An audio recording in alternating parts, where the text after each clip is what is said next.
Kidney अगर ख़राब हो गई है तो उसका कोई इलाज नहीं होता और डॉक्टर्स डराते भी बहुत हैं। अगर हमारे पास रोज़ के 500 पेशेंट होते हैं ना, तो मान के चलो 400 किडनी फेल के पेशेंट होते हैं। किडनी फेल के पेशेंट ज़्यादा मात्रा में भारत में बढ़ रहे हैं बिकॉज ऑफ बीपी की टैबलेट, शुगर की टैबलेट, या जो हम अनहाइजीनिक फूड खा रहे हैं, या जो फास्ट फूड खा रहे हैं, या आजकल का लाइफस्टाइल, या जो एसिडिटी की गोलियां खा रहे हैं, दर्दों की गोलियां खा रहे हैं। दवाइयों के साइड इफेक्ट की वजह से किडनी ज़्यादा फेल हो रही है।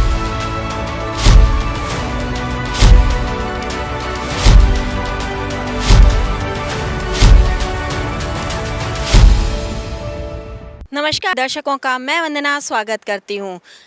आज हम आए हैं हेम्स में जहाँ पर कि थैलीसीमिया, कैंसर और भी बहुत सारे रोगों का इलाज किया जाता है, जैसे कि शुगर है, किडनी है।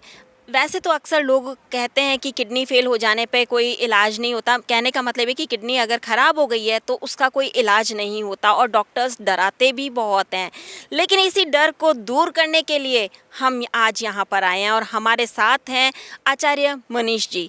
मनीष जी, आपका बहुत बहुत स्वागत है। थैंक यू मैम, नमस्कार। आपका भी धन्यवाद कि आपने टाइम निकाल के पटियाला से हमारे हिम्स डेरा बस्सी में आने का आज उपराला किया। आपके पास में किडनी के पेशेंट कितने आते हैं? मैडम, हमारे पास ये डेरा बस्सी, लखनऊ, मुंबई, जयपुर, जोधपुर सारे हॉस्पिटल मिला के अगर हमारे पास रोज़ के 500 पेशेंट होते हैं ना, तो मान के चलो 400 किडनी फेल के पेशेंट होते हैं। बाकी 100 होते हैं कैंसर, थैलीसीमिया और लीवर फेल के। मतलब किडनी फेल के पेशेंट ज़्यादा मात्रा में भारत में बढ़ रहे हैं बिकॉज ऑफ बीपी की टैबलेट, शुगर की टैबलेट, या जो हम अनहाइजीनिक फूड खा रहे हैं, या जो फास्ट फूड खा रहे हैं, या आजकल का लाइफस्टाइल, या जो एसिडिटी की गोलियां खा रहे हैं, दर्दों की गोलियां खा रहे हैं। दवाइयों के साइड इफेक्ट की वजह से किडनी ज़्यादा फेल हो रही है। तो क्या आप मानते हैं कि ये पेशेंट बिल्कुल ठीक हो सकते हैं? देखो, दुनिया में कोई भी पेशेंट ठीक कोई नहीं कर सकता। वो व्यक्ति अपने आप को खुद ठीक कर सकता है, क्योंकि खराब भी उसने अपने आप को खुद किया है। हम सिर्फ सिखाते हैं। अगर हमारे हिम्स का नाम भी पूछोगे तो hospital and institute of integrated medical sciences, यानी कि हिम्स, तभी ये फुल फॉर्म बनी। और हम लोग सिर्फ और सिर्फ ट्रेनिंग पे काम कर रहे हैं, एजुकेशन पे। हम पेशेंट को ठीक नहीं कर रहे, पेशेंट खुद अपने आप को ठीक कर रहा है। हम सिर्फ सही रास्ता, सही मार्ग दिखा रहे हैं। हम सिर्फ उसको कह रहे हैं उधर जाना है, उधर जाना है, इतने पे जाना है, ऐसे करना है, वैसे करना है। जो कर पा रहा है वो ठीक हो रहा है या कुछ बेटर हो रहा है, जो नहीं कर रहा है उसका कुछ नहीं हो पा रहा। और जो मन छोड़ चुका है, जो इच्छा शक्ति हार चुका है, उसका हम भी कुछ नहीं कर पाते। मतलब विल पावर स्ट्रॉन्ग करने होगी तभी आप ठीक हो पाएंगे। जिसके मन में जीने की इच्छा है, अगर बीवी को तकलीफ है तो जीने की इच्छा होनी चाहिए कि मुझे इसी पति के साथ रहना है ज़िंदगी भर तक, तो वो ठीक होगी। अगर पति को तकलीफ है तो वो सोच ले कि मुझे इसी से अपनी एस्थेसी करवानी है, तो वो ठीक हो सकता है। कहने का मतलब, अगर मियाँ बीवी में से किसी एक की रिश्ते में प्रॉब्लम है ना, तो दोनों को एक दूसरे की मदद करनी पड़ती है और मन पक्का करना पड़ता है कि जब तक जिएंगे, साथ जिएंगे। तो फिर कहने का मतलब, फिर वो इच्छा शक्ति जो आएगी ना, वो आपको जीने का राह भी दिखाएगी और हम भी आपकी मदद करेंगे और आप ठीक भी हो जाओगे। क्या नेचुरल तरीके से ठीक हुआ जा सकता है? ये नेचुरल तरीका ही है। आपके सामने फ्रूट्स पड़े हैं, सब्जियां पड़ी हैं, नीम के पत्ते पड़े हैं, करेला पड़ा है, सेब संतरे पड़े हैं, और हम पाइनएप्पल पड़े हैं। यही चीज़ें ठीक कर रही हैं और जड़ी बूटियाँ ठीक कर रही हैं। और आपके सामने मैं नंगे पाँव हूँ, तो धरती से मैं अर्थिंग ले रहा हूँ, पानी ठीक कर रहे हैं हम लोगों का, गाइड ठीक कर रहे हैं और पेशेंट ठीक हो रहे हैं। आपने बताया कि ये घरेलू तरीके से ठीक होते हैं, तो लगभग कितना टाइम लग जाता है? नहीं, घरेलू तरीके प्लस हम पंचकर्मा की थेरेपी यूज़ करते हैं, प्लस हम ग्रैड सिस्टम यूज़ करते हैं। ये जो हमारे यहाँ hot water immersion, head down tilt, C shape वाली टेक्निक, और इसके अलावा आयुर्वेदिक जड़ी बूटियाँ, ये सब की हेल्प से kidney fail, liver fail, cancer, thalassaemia या कोई भी ऑटोइम्यून डिजीज़ पर हम काम कर रहे हैं। क्या यहाँ से पेशेंट जाने के बाद में अपने घर पर भी यही रूटीन फॉलो कर सकते हैं? उन्हें कोई दिक्कत तो नहीं आएगी? मैम, करना ही पड़ेगा। अगर फॉलो नहीं करोगे दोबारा तकलीफ हो जाएगी, और ज़्यादा तकलीफ भी हो सकती है, क्योंकि आपकी बॉडी को आपकी इच्छा शक्ति से थेरेपी चाहिए। अगर आप घर पर जाके कुछ नहीं करोगे, हमारे पास कोई जादू मंत्र नहीं है ना, हमें कोई छड़ी आती है घुमानी कि छड़ी घुमाई और हमने पेशेंट की किडनी ठीक कर दी। पेशेंट अपनी किडनी को खुद ठीक करता है, पेशेंट अपने लीवर को खुद ठीक करता है। हम सिर्फ रास्ता दिखाते हैं। तो घर पे ये हॉट वाटर इमर्शन, ये हेड डाउन टिल्ट, ये थेरेपी, ये डाइट, ये और इच्छा शक्ति और परहेज, ये घर पे आपको खुद करना पड़ेगा। जब किसी एलोपैथिक डॉक्टर के पास में जाते हैं तो वो तो खूब सारी दवाइयाँ दे देते हैं, लंबा चौड़ा बिल थमा देते हैं। उसके अलावा वो ये कभी नहीं बताते कि क्या चीज़ खानी पीनी चाहिए और क्या चीज़ बिल्कुल नहीं खानी पीनी चाहिए। तो ऐसे में आप जो पेशेंट आते हैं उनको क्या सलाह देते हैं? हम बोलते हैं कि तुम किस देश में पैदा हुए, वो बोलता है भारत। भारत की पैथी कौन सी है, वो बोलता है आयुर्वेद। तो मैंने कहा फिर अंग्रेजों के पास क्या करने जा रहे हो भाई, अंग्रेजी बोलनी हम भी बोल देते हैं, आधी तो तुम्हें समझ भी नहीं आएगी फिर। तो हम बोलते हैं अपनी भाषा, अपनी संस्कृति, अपने देश की विद्या पे विश्वास करो, उसमें वो शक्ति है जो आपको सही गाइड करेगी। मुझे बताओ जंगल में कौन सा जानवर बड़े हॉस्पिटल में इलाज कराने के लिए, ऑपरेशन कराने के लिए आता है, वो कैसे ठीक रखते हैं अपने आप को जंगल में? इसका मतलब जो जंगल में रहते हैं उनको कोई डॉक्टर नहीं पहुंचा, इसीलिए वो स्वस्थ हैं। तो जहाँ डॉक्टर पहुंच गए वहाँ लूटपाट शुरू हो गई। तो मेन कहानी तो आपको अपनी इच्छा शक्ति जगानी है और प्रकृति से सब कुछ सीखना है। प्रकृति से आपने सीखने की बात करी, तो यहाँ पर आप क्या क्या चीज़ सिखाते हैं? यहाँ हम सबसे पहले अर्थिंग सिखाते हैं। आपके सामने पीछे वो पेशेंट करेले और नीम का उपाय कर रहे हैं, आप उन पेशेंट से भी मिल सकते हो। और ये करेला नीम की अब ये कर रहे हो पैर से रहे हैं, लेकिन मुंह में टेस्ट आएगा, तो आप खुद बोलो मुंह में टेस्ट कैसे आया, क्योंकि हमारी बॉडी का ब्लड को साफ करके आया।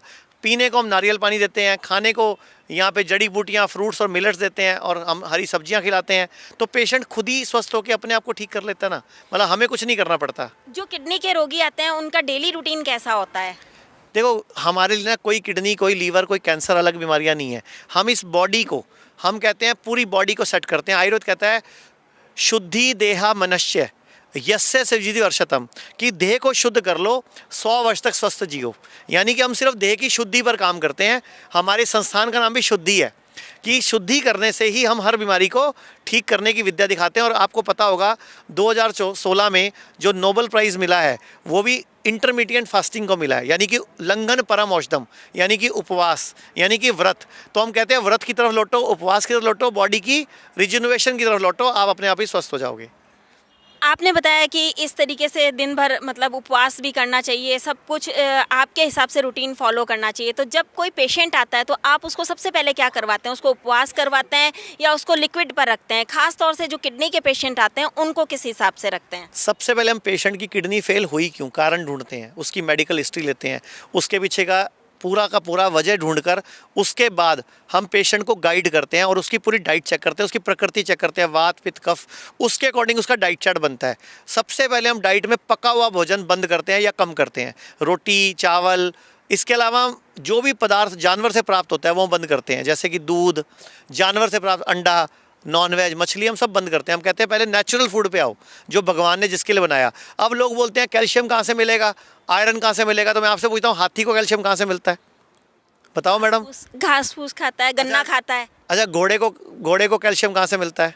घोड़ा घास फूस खाता है। अच्छा, चने की दाल खाता है। चने की दाल तो वो शादी में फोटो खिंचाने के लिए खाता है, वैसे चने की दाल जंगल में नहीं पड़ी हुई है, वो तो शादियों में देख लिया होगा, मैं चने की दाल खाता है। हर्ब्स खाता है तो उसी से मिलता है। हाँ, और गैंडा क्या खाता है? वो भी यही चीज खाता है। तो उनको calcium, protein, iron, folic acid कहाँ से मिलता है?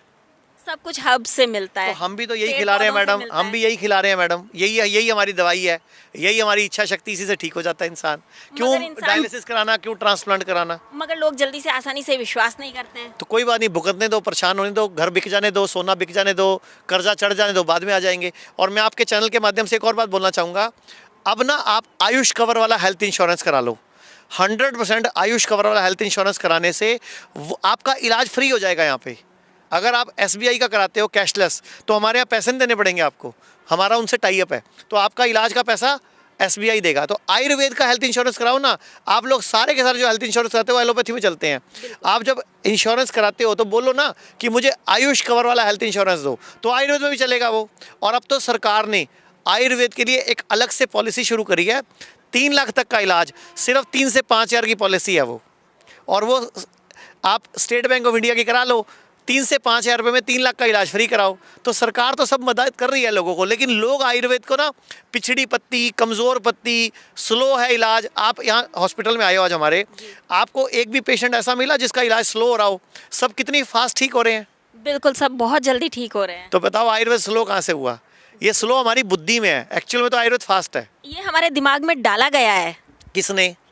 जो साइंस आई है, जो डॉक्टर्स आए हैं, मेडिकल माफिया, फार्मा माफिया, जिन्होंने बोला कि सर्दी जुकाम, जो पीछे अभी 2 साल ड्रामा चला जिसको पैंडेमिक बोलते हैं, उन्होंने उसके चक्कर में अरबों खरबों का धंधा कर डाला, पूरे देश के 200 करोड़ लोगों को सुइयां लगा दी। क्या है ये? बिजनेस है। लेकिन इसको जब तक समझेंगी सरकारें तब तक ये अपना काम कर चुके होंगे। जैसे HIV के नाम पे आज तक बेवकूफ़ बनाया जा रहा है पूरी दुनिया को। ऐसे ही बहुत बड़ी बड़ी बीमारियों के नाम पे बेवकूफ़ बनाया जा रहा है। अब मैं आपसे पूछता हूँ, अगर आपको कुत्ता काट गया तो आप क्या करोगे? इंजेक्शन लगवाने जाता है, हर कोई इंजेक्शन अच्छा, कुत्ते ने लगवाने काटा जाता तो है। क्या ऐसा आ गया जो कि इंजेक्शन लगवाना है आपको? कुत्ते ने क्या काटा और इंजेक्शन में क्या है? कहते हैं कुत्ते के काटने से रेबीज हो जाता है, तो उस वैक्सीन में क्या है? वैक्सीन एंटी रेबीज होगी। मैडम, दुनिया में एंटी कुछ नहीं होता, सब कुछ वही है जो कुत्ते के काटने से मुझे मिलता है, वही इस इंजेक्शन में है। जब कुत्ते ने काट ही लिया तो और लेने क्यों गए रैबीज़? और अगर कुत्ते को नहीं था रैबीज़ तो क्यों लेने गए? तो कहने का मतलब हमें कोई सिखा नहीं रहा, कोई बता नहीं रहा। कुत्ते के काटने से अगर कुत्ते को रैबीज़ है तो आपको आएगा, अगर आ भी गया तो फिर प्रॉब्लम कहाँ है? तो इंजेक्शन में भी क्या है? रैबीज़ ही तो है। ऐसे ही कील लग जाएगा, आप क्या करोगे? टिटनेस का इंजेक्शन लगवाते अच्छा, हैं, कील में क्या था? लोहा जंग लगने से। टिटनी बैक्टीरिया। जी। और वैक्सीन में क्या था? वही टिटनी बैक्टीरिया। तो भैया डबल डबल क्यों कर रहे हो? तो हमें कोई बता नहीं रहा, सिखा नहीं रहा। अब आप ये सवाल पूछो, करना क्या चाहिए था? जी। अगर कुत्ता काट गया, कील लग गया तो करना क्या था? 3 दिन तक खाना नहीं खाना, बस ये पत्ते खाने हैं, करेले खाने हैं, नीम खाना है, हरी सब्जियां खानी है, कुछ नहीं खाना, नहीं खाना। बॉडी खुद ही एंटी उसका बनाएगी। किसी भी वैक्सीन में कुछ भी एंटी नहीं होता। ये जो अभी आपने 200 करोड़ सुइयां लगाई, उसमें क्या था? वही तो था जो आया था चाइना से। जो चाइना से आया था वही आपने इंजेक्शन से लगा दिया, बात तो वही हुई। तो ये धंधा है भैया, ये आपको जब समझ आएगा, आपके जैसे लोग ही इस धंधे को की पोल खोलेंगे। जरूर। आप हम अभी आपसे बात कर रहे थे किडनी के ऊपर, तो किडनी पर आप और क्या क्या थेरेपी देते हैं यहाँ पर? मैम, हम पंचकर्मा थेरेपीज देते हैं किडनी पर। ये हम यहाँ पे हॉट वाटर इमर्शन है, इस तरह का टब होता है, इस तरह उसमें बैठना होता है, पानी भर के, गर्म पानी, 40 डिग्री टेम्परेचर मेंटेन करना होता है।